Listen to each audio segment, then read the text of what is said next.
tu me formes de la poussière. Tu rêvais du jour où tu pourrais m'aimer.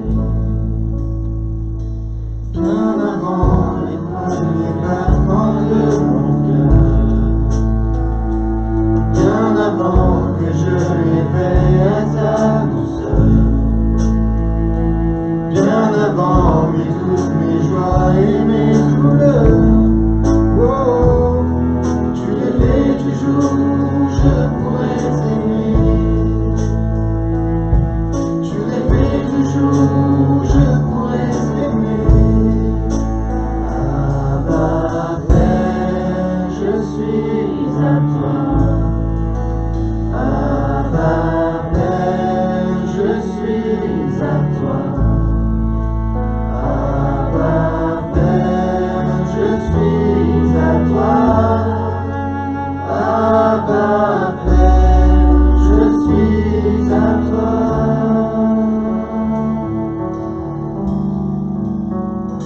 Bien avant que j'ai qui marche sur la terre, bien avant lui qui nous montre le ver, bien avant que les cieux sur moi soient ouverts. Oh, tu rêvais du jour où tu pourrais m'aimer.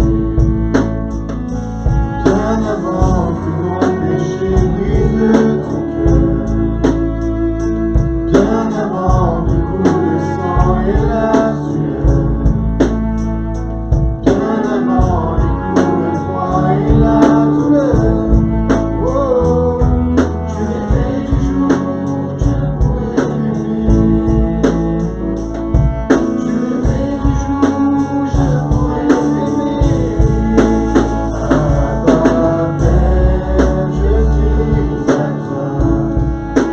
Abba Père, je suis à toi. Abba Père, je suis à toi. Abba Père, je suis à toi. Abba Père, je suis émerveillé, saisi par l'immensité de ton amour pour moi. Abba Père, si grand est ta tendresse, mon cœur est grand ouvert et je viens plonger dans tes bras. Abba Père, je suis émerveillé, saisi par l'immensité de ton amour pour moi. Abba Père, si grand est ta tendresse, mon cœur est grand ouvert et je viens plonger dans tes bras. Abba Père, je suis à toi. Abba Père, je suis à toi. Abba Père, je suis à toi. Abba Père, je suis à toi.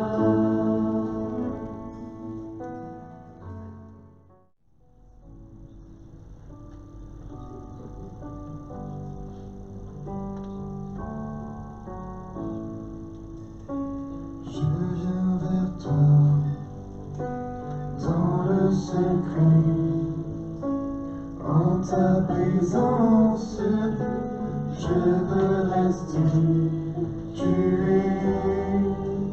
Tu seras toujours là.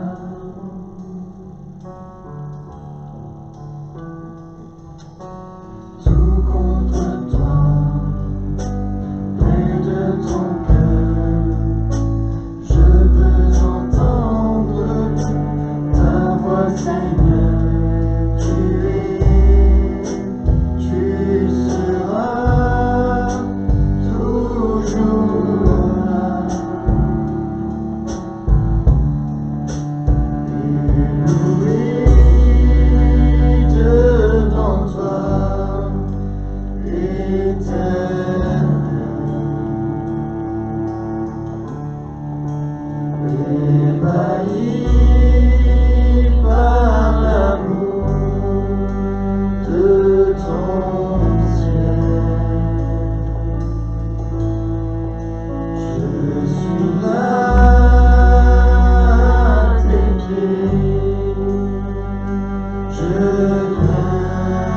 t'adorer.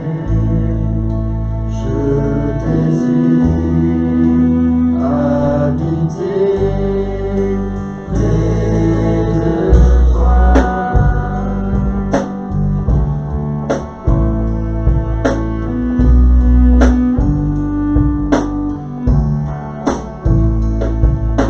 Je vois ton bras, je sens ta main.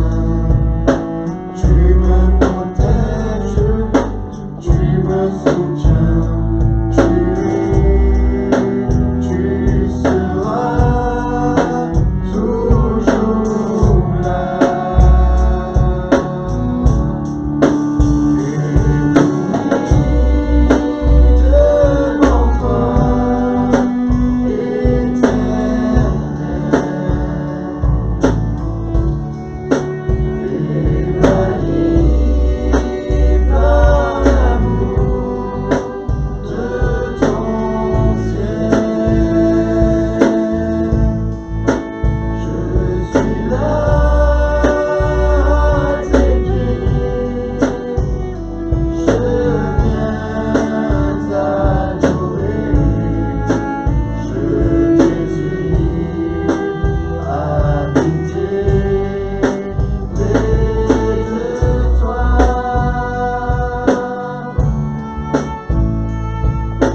océans se déchaînent, je les traverserai avec toi. Terre, tu domines les tempêtes, je suis tranquille car tu es là.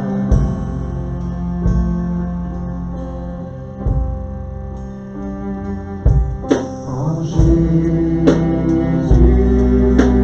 seul, je me confie. Il me donne force, calme et puissance, même si les océans se déchaînent, je les traverserai avec toi. Père, tu domines les tempêtes, je suis tranquille car tu es là. Même si les océans se déchaînent, je les traverserai avec toi. Terre, tu domines les tempêtes, je suis tranquille car tu es là. En Jésus seul. En Jésus seul, je me confie. Il me donne force, calme et puissance, même si les océans se déchaînent, je les traverserai avec toi. Père, tu domines les tempêtes, je suis tranquille car tu es là. Je suis tranquille car tu es là. Je suis tranquille car tu es là.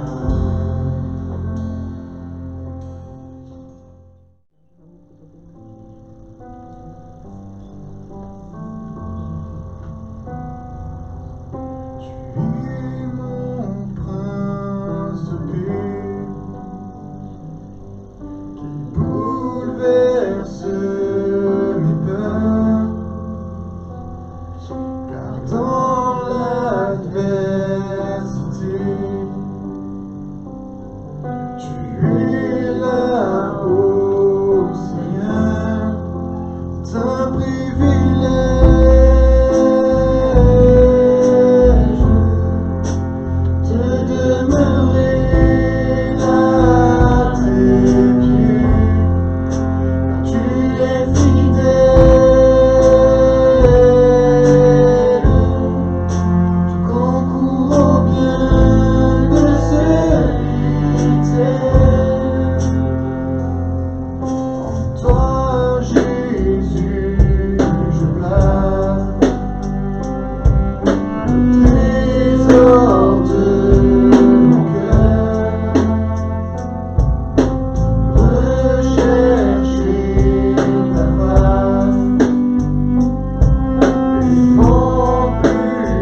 je respire,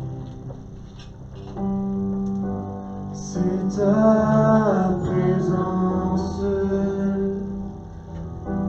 qui vit en moi.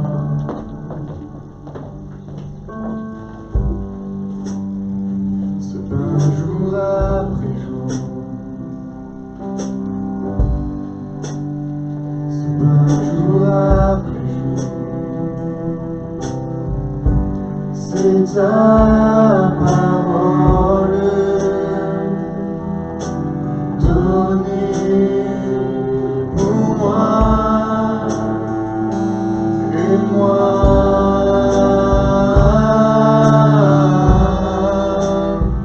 J'ai tant besoin de toi,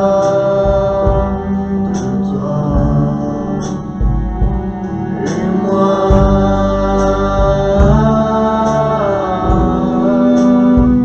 Je suis perdu sans toi, sans toi.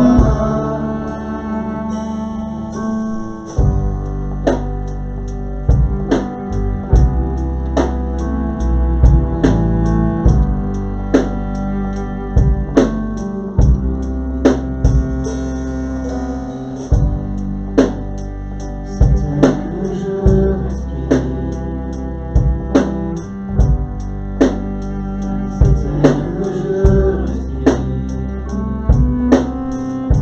c'est ta présence qui vit en moi.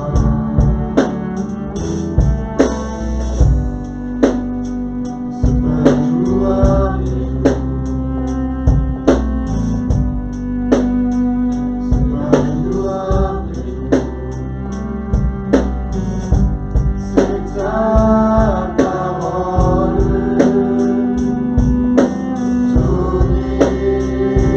pour moi et moi.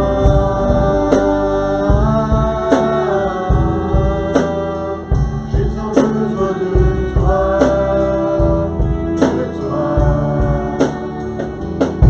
moi. Je suis perdu sans toi, et moi.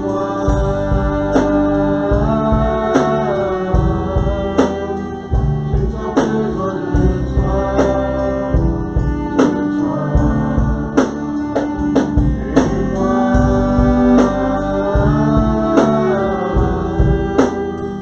et moi.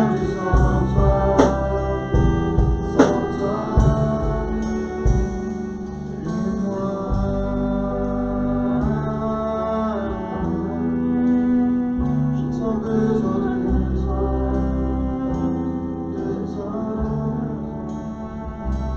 et moi.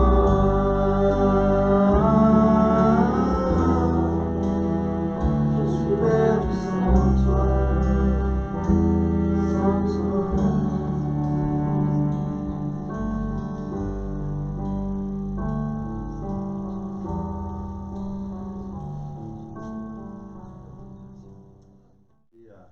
Il était impatient de recevoir les paroles de Dieu.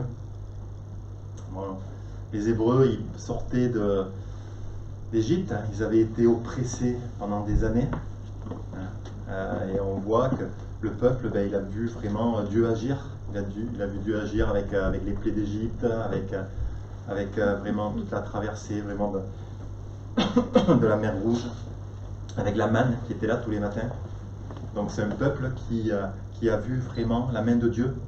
Et ce peuple, il criait à Dieu quand il était en Égypte. Et après, il a été au bénéfice de la délivrance de Dieu. Il a été au bénéfice de la délivrance de Dieu, il a vu tout ça. Et à un moment, ils étaient dans le désert. Et à un moment, Dieu a dit à Moïse, viens, parce que je vais faire une alliance. Je vais faire une alliance avec mon peuple. Et Moïse est monté sur la montagne.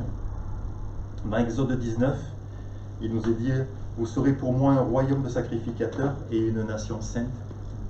Et quand il leur a dit ça, à cette époque, je pense que le peuple ne devait pas trop comprendre, parce que nous on comprend maintenant avec le sacrifice de Jésus, mais là il devait se dire comment c'est possible que nous, dans le peuple, on puisse être des sacrificateurs comment c'est possible que nous, on puisse être une nation sainte, parce que la seule façon d'approcher Dieu, on va le voir, hein, c'était de faire des sacrifices, de faire des holocaustes, de faire, il y avait toute une liturgie, et le peuple, il n'a pas dû comprendre à ce moment-là. Mais là, c'était une promesse de Dieu qui leur a dit, ben, vous serez pour moi un royaume de sacrificateurs et une nation sainte. Donc Moïse est monté sur le mont Sinaï, et là, on sait que Dieu a parlé pendant un bon moment à Moïse. Et là, ben, dans ce que je vais vous retracer, Seigneur, ben, Dieu a donné le plan du tabernacle à Moïse. Donc là, à l'époque, il n'y avait pas les clés USB, hein, il n'y avait pas tout ce qui était dessin assisté par ordinateur, la DAO, tout ça. Il lui a pas juste donné une disquette ou une petite clé USB en disant, ben, tiens, voilà, les plans ils sont là, tu vas faire selon ça. Non, je veux dire, quand je vous invite à retourner dans l'Exode, à regarder un peu tout ce que Dieu a donné à Moïse. Et Moïse, ben, ça a dû prendre du temps. Hein. Alors je ne sais pas, je n'ai pas recherché à l'époque avec quoi ils écrivaient, mais est-ce que c'était avec une plume, est-ce que c'était avec un bout de charbon, mais ça a dû prendre du temps, hein, parce que vous verrez, il y a tous les détails. Et Dieu a donné tous les détails du tabernacle à Moïse. Bon, il a donné d'autres choses aussi, hein. Et Dieu, ben, il a écrit les tables de la loi, hein, par son doigt, et il a donné les tables à Moïse. Mais Moïse, il n'est pas allé que pour, ce qui était déjà pas mal, mais il n'y est pas allé pour récupérer que pour les tables de la loi, mais il a vraiment entendu, il a retranscrit tout ce que tout ce que Dieu lui a dit. Et je pense que ça a dû durer un certain temps. Hein. Et le tabernacle, donc, c'est un modèle divin. Parce que notre Dieu, tout ce qu'il fait, c'est divin, tout ce qu'il fait, c'est parfait. Et donc il a vraiment, voilà, c'était pas le premier architecte, je ne sais pas si à l'époque il y avait des architectes, il devait y en avoir. Mais là, voilà, Dieu a donné vraiment des plans précis à Moïse, et Moïse, il a tout écrit. Et un des commandements de Dieu à Moïse, c'était dans Exode 25, verset 40, « Regarde et fais d'après le modèle qui t'est montré sur la montagne. » Et donc Moïse ne pouvait pas faire différemment que ce que Dieu lui donnait. Et donc un peu avant, au chapitre 25, au verset 8, Dieu a dit à Moïse, « Ils me feront un sanctuaire et j'habiterai au milieu d'eux. Vous ferez le tabernacle et tous ses ustensiles d'après le modèle que je vais te donner. » À ce moment-là, ben, Dieu n'habitait pas au milieu de son peuple. Dieu conduisait son peuple, mais Dieu n'habitait pas au milieu de son peuple.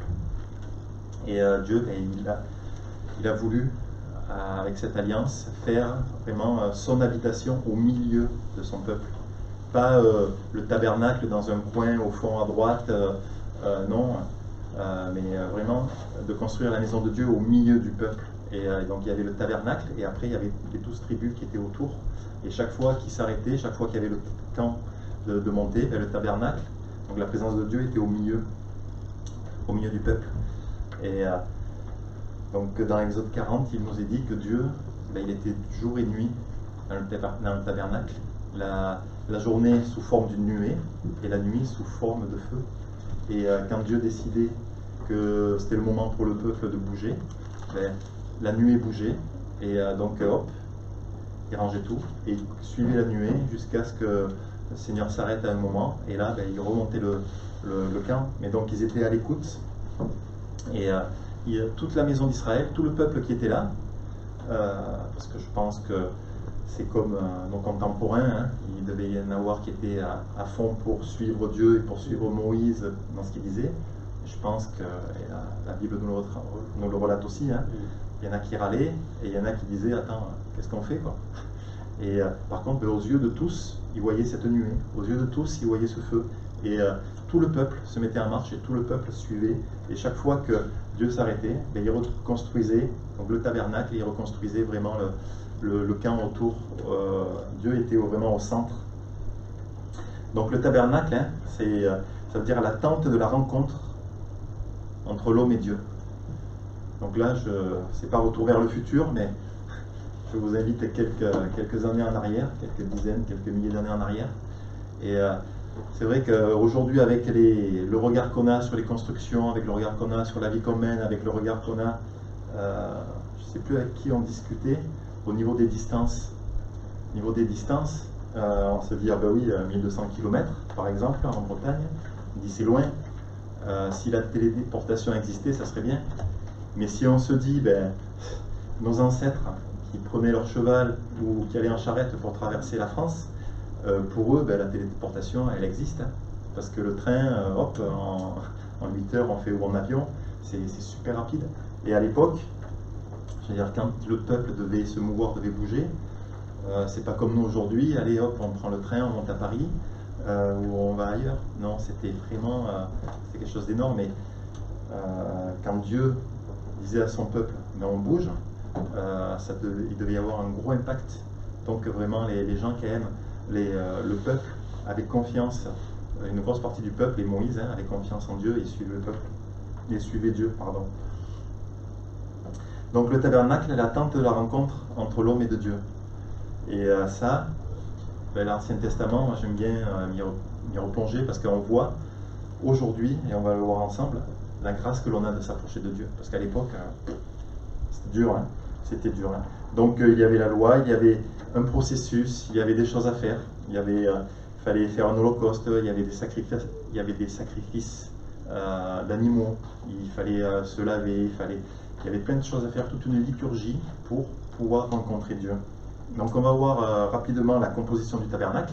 Jimmy, si tu veux, il y a une photo. Je ne vais pas vous faire une étude sur le tabernacle, hein, parce que ça prendrait... donc on va le survoler rapidement. Mais voilà, le tabernacle, c'était quelque chose que donc, le peuple a construit, hein, suivant les plans que Dieu a donnés à Moïse. Donc il y avait le parvis. Le parvis, donc c'était toute l'enceinte blanche que l'on voit. Ensuite, il y avait la porte du parvis de couleur. Ensuite, il y avait l'autel des holocaustes. Voilà, c'était là où on faisait les sacrifices. Il y avait la cuve des reins. Et ensuite, derrière, il y avait la tente au milieu, bien au milieu. Et donc la tente du tabernacle. Et dans cette tente, il y avait le lieu saint. Et ensuite, dans le tabernacle, on passait par le lieu saint. Et après, il y avait le lieu très saint. Et c'est dans le lieu très saint qu'il y avait vraiment la présence et que Dieu rencontrait le sacrificateur qui pouvait entrer une fois par an. Donc on va voir tout ça en détail. Et donc dans la tente, donc, il y avait le lieu saint. Et dans ce lieu saint, il y avait 3 éléments qui étaient là. Il y avait le chandelier, hein, cette branche. Il y avait la table où il y avait des pains de proposition. Il y avait un autel de parfum. Donc ça c'était dans le lieu saint. Il y avait un rideau, et derrière le rideau c'était le lieu très saint dans lequel il y avait l'arche de l'Alliance avec la table dans lequel il y avait la table des lois que Dieu avait donné à Moïse. Il y avait le bâton d'Aaron et il y avait aussi un récipient où il y avait la manne pour se rappeler tout ce que Dieu avait fait pour son peuple. Donc ça, voilà, je vous ai brossé le tableau grossièrement. Et le tabernacle, hein, Dieu avait donné vraiment ce plan à Moïse pour le peuple, mais ce tabernacle, ça imageait grossièrement, entre guillemets, tout ce qui, pas grossièrement, mais ça imageait tout ce qui allait se passer ensuite avec le sacrifice de Jésus. C'était qu'une approche limitée de Dieu. Et on va voir que n'importe qui ne pouvait pas rencontrer Dieu face à face.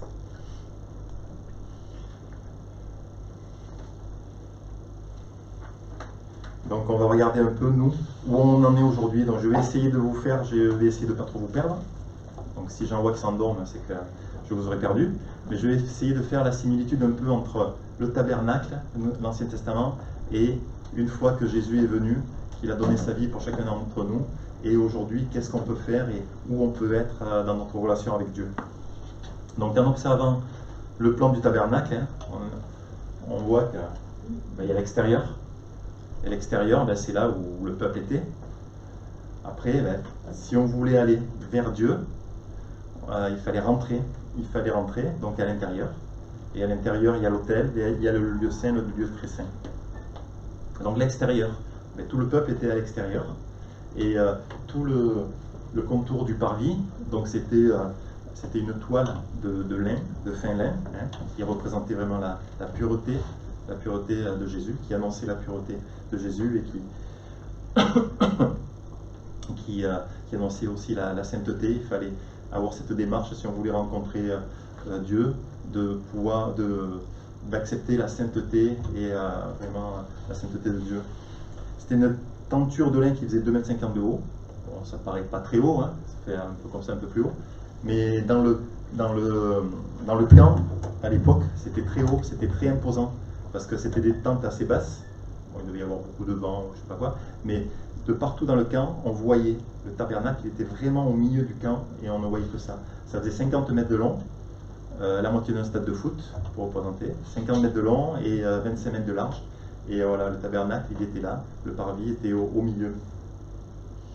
L'enceinte était imposante, et tout le monde voyait que voilà, Dieu était là au milieu. Et aujourd'hui, dans notre monde, tout le monde voit que Dieu existe. Tout le monde, après, on l'accepte ou non, mais tout le monde a la connaissance. Bon, encore le Seigneur, il nous laisse encore sur cette terre parce qu'on sait qu'il y a des endroits où les gens ne connaissent pas Dieu. Mais on peut voir comment Dieu agit. Je veux dire, quand on parle autour de nous du Seigneur, à nos familles, à nos amis, à nos collègues de boulot, voilà, ils peuvent voir que Dieu existe de l'extérieur. Mais bon, ils ne vont pas spécialement rentrer, ils ne vont pas aller dans la présence de Dieu. Parmi nous, peut-être qu'il y a des gens qui voient que Dieu existe, mais ils préfèrent rester à l'extérieur. Parce que bon, est-ce que ça me fait peur de rentrer dans la présence de Dieu? Est-ce que je préfère rester spectateur à l'extérieur? Mais une chose qui est sûre, c'est que tous à l'époque, et aujourd'hui, quand on entend parler de Dieu, tous savaient que c'était un lieu où Dieu habitait. Tous savaient que Dieu était vraiment au milieu de son peuple. Donc, après l'extérieur, il y a l'intérieur. Et pour rentrer à l'intérieur, donc tout le peuple, tout le monde pouvait rentrer à l'intérieur du parvis. Il fallait passer par la porte. Et donc la porte, c'était une porte large que personne ne pouvait louper. Pour aller vers Jésus, je veux dire, on a beaucoup de possibilités pour rencontrer Dieu. La porte, elle est large. On ne peut pas le louper. C'est-à-dire, c'est accessible. C'est accessible. La rencontre avec Dieu est accessible. L'entrée, là, elle faisait 10 mètres, donc elle faisait un tiers à peu près de la largeur, un peu plus. Mais c'était pas juste une petite porte étroite. Et donc toutes les personnes qui étaient autour pouvaient rentrer. Mais rentrer dans la présence de Dieu, ça voulait dire reconnaître que Dieu était présent dans ce lieu. Ça voulait dire faire le geste, parce qu'il n'y avait pas des personnes qui leur ouvraient les rideaux, les tentures. Ça voulait dire voilà, faire vraiment un acte en rentrant, en ouvrant le rideau, en s'abaissant. Il fallait s'abaisser. Donc il fallait vraiment reconnaître son état humble, son état vraiment de besoin de Dieu. Et aujourd'hui, quand on veut rentrer dans la présence de Dieu, oui, il faut, voilà, Seigneur, voilà, humblement, on le chante souvent, humblement, je veux rentrer dans ta présence. Et humblement, il faut venir vers Dieu. L'entrée, elle était gratuite. Là, pour rentrer, il n'y avait rien à payer, il n'y avait rien à donner, il n'y avait pas une façon dans laquelle il fallait être habillé. Il fallait juste reconnaître que c'était la porte pour entrer dans la présence de Dieu. Et Jésus, c'est la porte pour entrer dans la présence de Dieu. Dans ma vie, la plupart, on a accepté que Jésus soit notre Seigneur, on a accepté que Jésus soit notre Sauveur, et c'est Jésus la porte. Il nous le dit dans Jean 10, verset 9, « Je suis la porte, si quelqu'un entre par moi, il sera sauvé. » Donc Jésus, c'est la porte pour entrer dans la présence de Dieu pour l'éternité. Jean 14, 6, « Je suis le chemin, la vérité, la vie, nul ne vient au Père que par moi. » Donc si on accepte Jésus dans notre vie, voilà, je rentre dans cette présence de Dieu. Il n'y a pas d'autre solution pour connaître Dieu. Tout au long de l'histoire, les hommes, ils ont essayé en achetant des prières, ils ont essayé peut-être en se flagellant, ils ont essayé d'acheter, de gagner la présence de Dieu. Et il n'y a pas d'autre façon pour gagner la présence de Dieu que d'accepter Jésus dans sa vie, que d'accepter l'œuvre que Jésus a fait pour nous et qui nous accompagne tous les jours. Donc on a besoin d'ouvrir notre cœur. Parmi nous, il y en a qui sont à l'extérieur, qui veulent connaître vraiment cette présence, rentrer dans la présence de Dieu. Il faut accepter Jésus et vraiment rentrer tout simplement. connaître Dieu, connaître le salut. Il y a un avant et un après. Quand les Israélites rentraient dans le parvis, dans le tabernacle, ils étaient à l'extérieur, après ils étaient à l'intérieur. Quand on donne sa vie à Jésus, il y a un avant, il y a un après. Et ça, on peut en témoigner. Voilà. Avant, ben, je suis seul, et quand j'accepte Jésus dans ma vie, ben, je suis dans la présence de mon Dieu. Juste derrière, il y avait l'autel des holocaustes. Et donc quand les Israélites rentraient, il fallait qu'ils viennent avec un chevreau, avec un agneau, avec un veau, voilà, pour faire un sacrifice, pour qu'il y ait vraiment, qu'il y ait un sacrifice d'animal, pour un animal qui n'avait rien demandé, hein, qui était là, mais Dieu, là-dedans, déjà a annoncé la venue de Jésus, annoncé le sacrifice de Jésus sur la croix, pour que nous, on puisse avoir accès auprès du Père. Et donc à l'époque, on ne pouvait pas continuer de s'approcher de Dieu si on n'amenait pas un sacrifice pour lequel on demandait pardon à Dieu pour les péchés.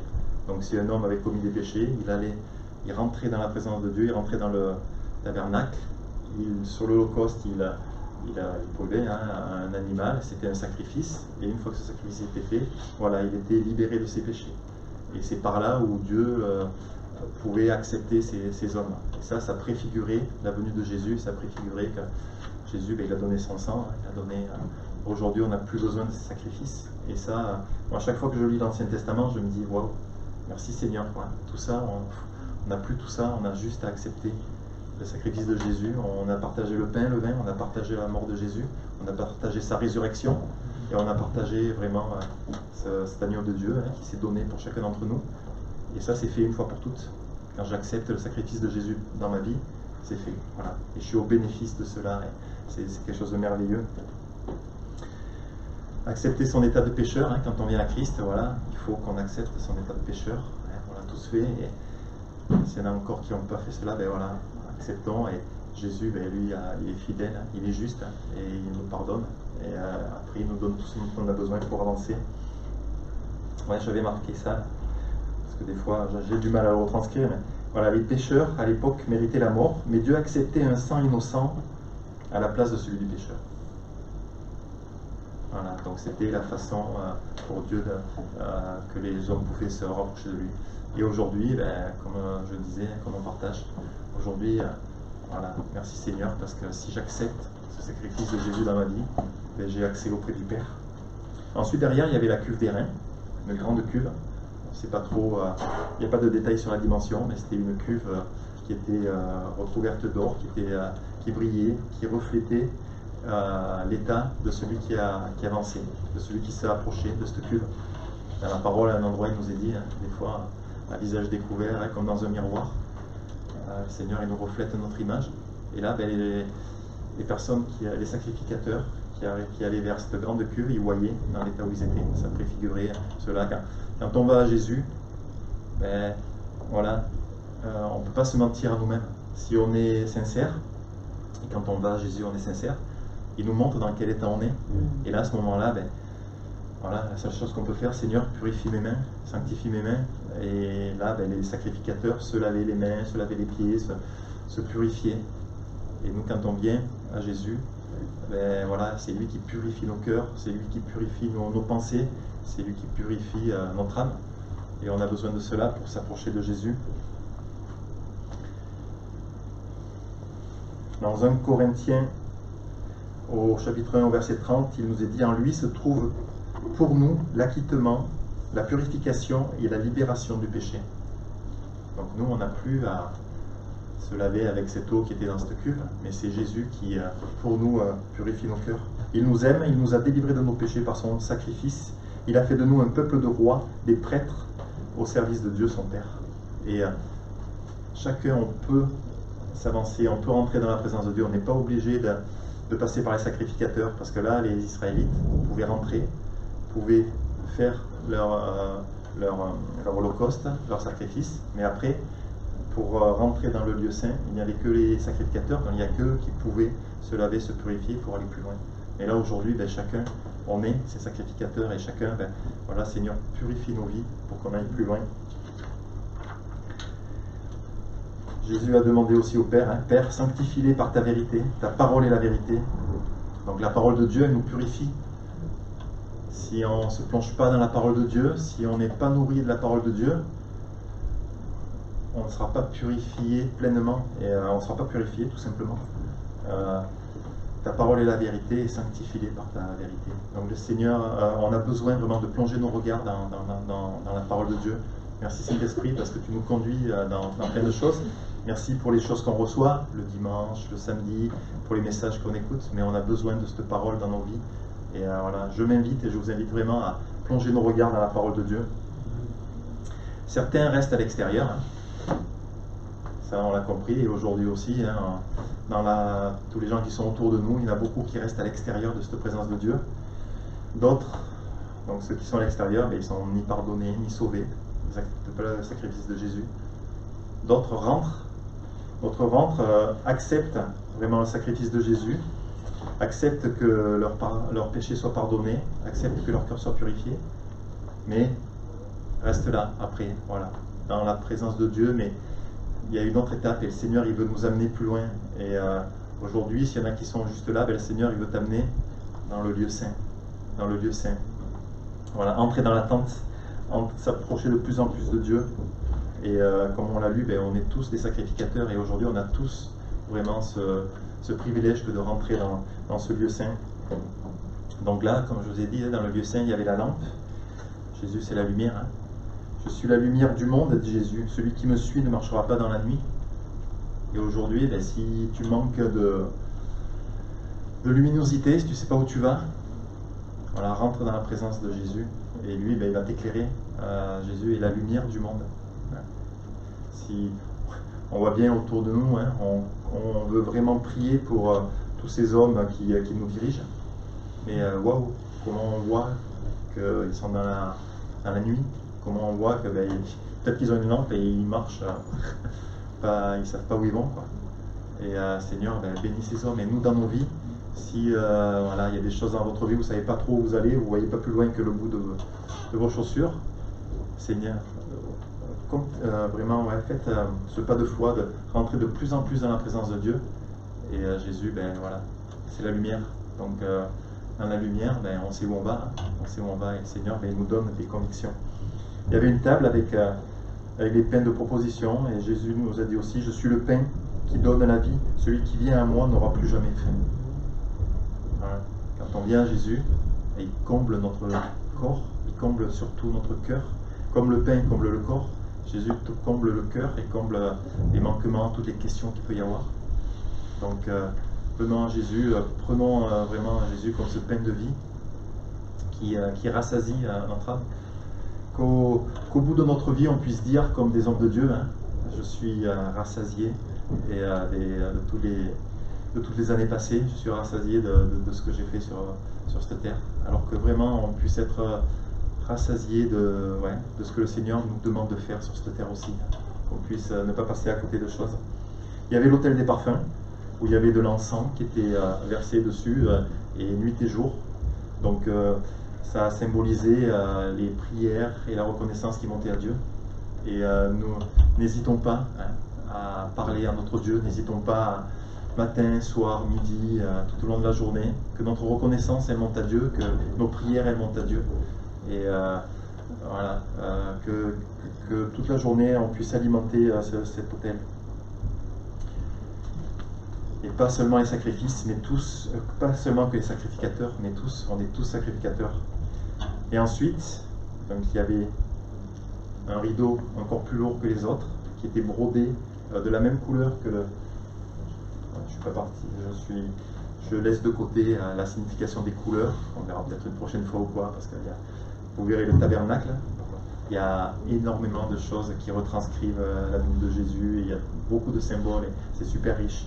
Et donc là, le rideau qui était à l'intérieur donc de la tente était de la même couleur que le rideau de l'entrée, mais beaucoup plus lourd, beaucoup plus compact, donc beaucoup plus brodé. Et là, donc ce rideau, pour passer du lieu saint au lieu très saint, le souverain sacrificateur, ou Moïse, n'y rentrait qu'une fois par an. Donc qu'une fois par an, Donc il fallait qu'il se dépouille de tous ses habits, de toute la tunique du sacrificateur. Il fallait qu'il rentre en blanc, en lin, avec des habits de lin. Il fallait qu'il soit purifié, il s'était bien lavé partout.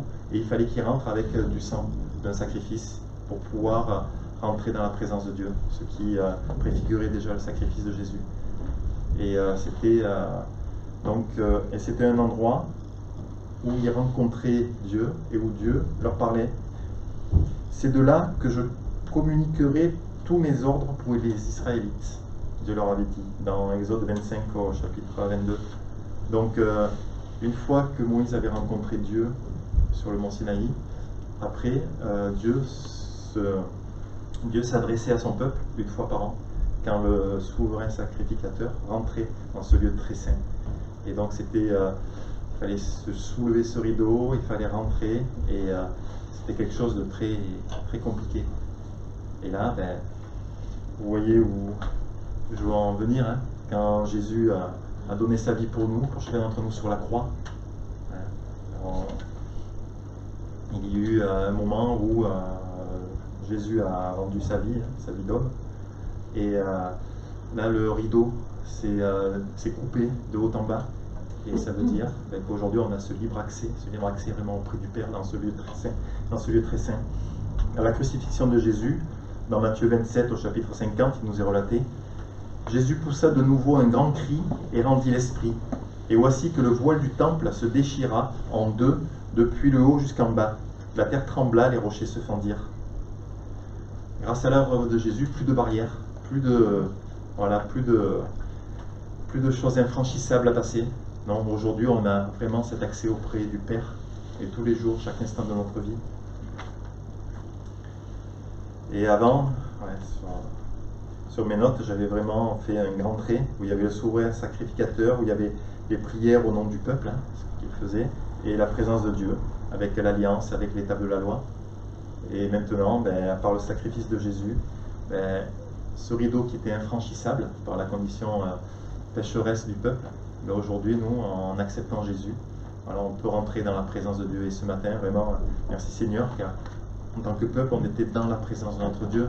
Et être dans la présence de Dieu, c'est pas que le dimanche, c'est pas que le mardi, c'est pas que certains jours de la semaine, c'est pas que le matin, mais c'est tous les jours, à chaque instant de notre vie. Et ça, merci Seigneur, merci Jésus, parce que par ton sacrifice, je peux avoir accès à cette présence tous les jours de ma vie. Donc le seul moyen à l'époque pour que le peuple puisse rencontrer Dieu, c'était bouleverser des choses qui avaient été établies, et c'est ce que Jésus a fait. Et grâce à l'amour de Christ, il n'y a plus de barrières. Les barrières, des fois, c'est nous qu'on les met. Seigneur, je ne sens plus ta présence. Des fois, on remet des barrières, des fois on recrée ce rideau par nos choix, par nos implications, par notre amour de l'argent, par notre agenda, par les choix de notre vie. Des fois, on prend l'image de monter un mur, où on refait ce rideau. On dit, Seigneur, je sens moins ta présence. Le Seigneur, lui, il est fidèle, il est juste. Il continue à parler à nos cœurs, il continue vraiment à nous attirer à lui. Et on a des choix à faire dans notre vie, on a des choix à faire pour que ce rideau il soit toujours vraiment ouvert, et que j'ai toujours vraiment cet accès auprès de mon Dieu. Attention aux choses qui sont autour de nous. La Bible nous met en garde avec beaucoup de choses. Et par rapport à nos choix, par rapport à nos fréquentations, par rapport à notre agenda. Aujourd'hui, il y en a certains qui me connaissent. Une chose que je supporte pas, que je comprends pas, c'est quand on me dit j'ai pas de temps. Non, je prends pas le temps pour. Parce que quand on regarde aujourd'hui le temps libre que l'on a, le temps pour les loisirs, le temps pour plein de choses, et merci Seigneur pour ce temps qu'on a. On a du temps. Et après, qu'est-ce que j'en fais, et que je puisse le mettre au profit pour Dieu? Qu'est-ce que je fais des choix de ma vie, de tout le temps que j'ai devant moi? Avant, les générations d'avant, elles vivaient et elles travaillaient pour manger. Et s'il fallait travailler 12 heures, 15 heures, c'était pour manger. Et je veux dire, aujourd'hui, peut-être que mon travail m'amène à travailler 12 heures, 15 heures, d'accord. Mais après, qu'est-ce que je fais, et pourquoi, et comment? Voilà, qu'on puisse vraiment faire les bons choix, et qu'on puisse, dans toute chose, soumettre cela à Dieu. Peut-être que dans des moments de notre vie, le Seigneur va nous dire, prends plus de temps pour telle ou telle chose, prends plus de temps pour toi, pour tes enfants, pour ton travail, pour je sais pas. Il y a des moments où on soit vraiment à l'écoute de Dieu. Quand le Seigneur nous dit stop, j'ai besoin de ton temps, qu'on prenne ce temps pour Dieu. Et que vraiment on ne reconstruise pas ce rideau en disant non, de toute façon, Seigneur, on verra plus tard. Non, ça c'est vraiment des... On ne sait pas de quoi demain sera fait, hein, et que vraiment on puisse travailler à préparer notre place pour l'éternité avec notre Dieu. Notre Dieu, hein, c'est un Dieu d'amour. Et on l'a chanté, et on l'a réalisé, notre Dieu c'est un Père, mais pas un Père comme on a connu. Merci Seigneur pour ceux qui ont eu, pour ceux qui ont un Père sur cette terre. Pour ceux qui n'en ont pas eu, ben, voilà, c'est un manque, c'est quelque chose, mais le Père parfait n'existe pas. Par contre, notre Dieu, c'est notre Père parfait. Et lui, ben, voilà, il sait ce dont on a besoin, il sait nous donner quand on a besoin, il sait nous dire non quand on en a besoin, il sait nous éduquer. Et ouais, merci Seigneur, merci pour ce cœur de Père, merci pour ce cœur d'amour. Et notre Dieu est amour. Et autant dans l'Ancien Testament, ben, voilà, il y avait beaucoup de choses lourdes. Aujourd'hui, il n'y a qu'une seule chose à faire pour être vraiment rempli de notre Dieu, c'est accepter sa présence dans nos vies et voilà, lui donner notre vie. Voilà, donc en conclusion, une longue conclusion de 3 pages. Non, je rigole. Voilà, je fais quoi de ce libre accès? Moi, ça, quand c'est quelques temps que j'ai passé dans la présence de Dieu pour ça, hein, je me suis dit, ben ouais, Seigneur, ce libre accès, c'est normal, hein, c'est normal. Hein, quand on est enfant, il y a plein de choses qui sont normales. Et quand on connaît Dieu, quand on connaît Jésus, quand on construit sa vie avec Dieu, après, il y a plein de choses dans lesquelles on tombe dans la normalité. Et ça fait du bien des fois de réaliser, waouh, ben merci Seigneur, parce que c'est pas n'importe quoi cet accès. C'est pas... Ce voile, il a été déchiré, mais par un acte vraiment merveilleux, l'acte de Jésus à la croix. Et vraiment qu'on en ait conscience jour après jour. Dieu veut le meilleur pour moi, hein, pour toi.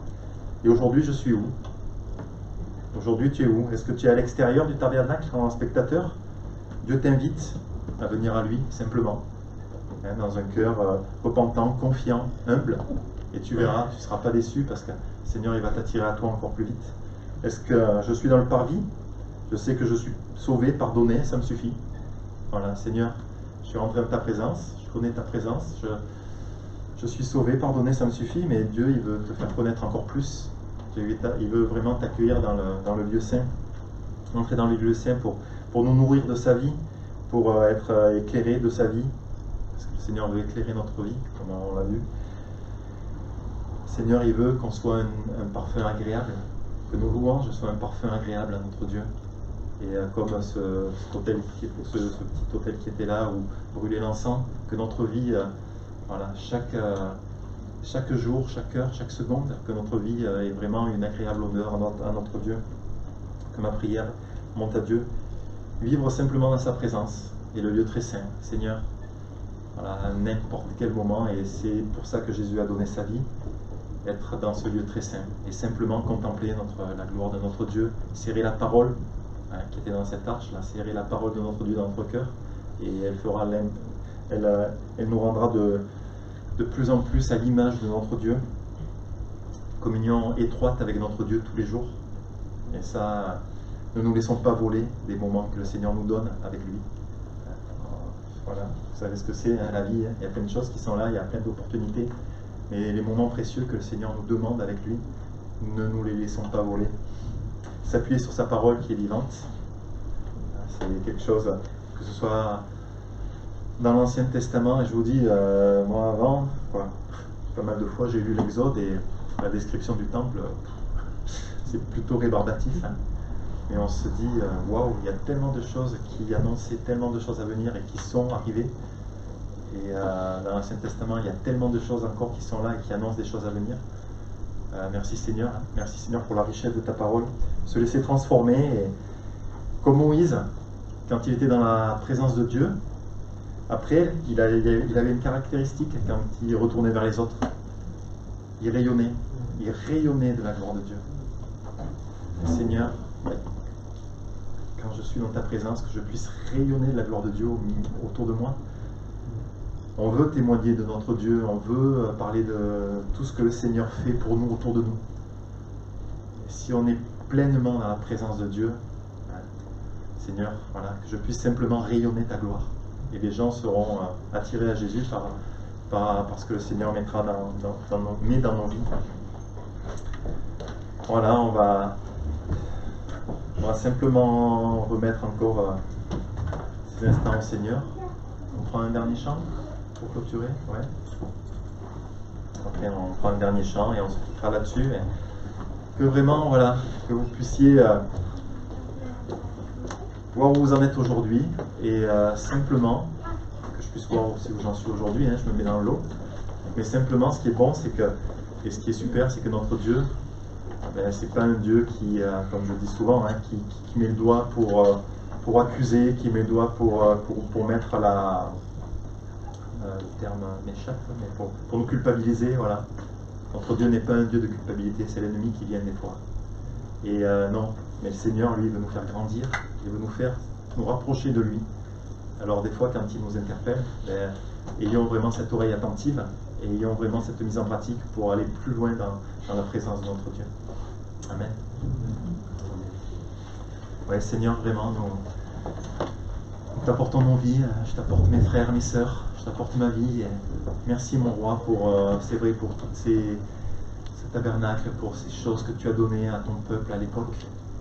Et merci aussi pour tout ce que tu nous donnes, aussi jour après jour. Merci pour ton Esprit Saint qui peut conduire nos vies, qui nous remplit de ta présence. Et merci pour ton œuvre merveilleuse qui est toute suffisante. Alors merci, Seigneur, pour ta présence dans nos vies. Je te demande vraiment que tu puisses, à ceux qui ont besoin d'entrer dans ton repos, d'entrer dans ta paix, d'entrer dans ton réconfort, que tu puisses les faire rentrer, que tu puisses leur donner vraiment cette motivation et cette assurance de rentrer dans ta présence. Et Seigneur, si nous sommes simplement dans ta présence et que nous avons accepté ta vie, et pas plus, mais que tu puisses nous donner aussi cette envie et qu'on puisse goûter à ce lieu saint, qu'on puisse goûter à ce lieu très saint, qu'on puisse goûter à cette présence qui est au-dessus de toute chose, qui comble nos âmes, Seigneur, qui comble nos vies. Merci pour ce pain de vie, merci pour cette lumière que tu es pour nos vies. Alors vraiment, merci pour ta bénédiction sur chacun d'entre nous, Seigneur.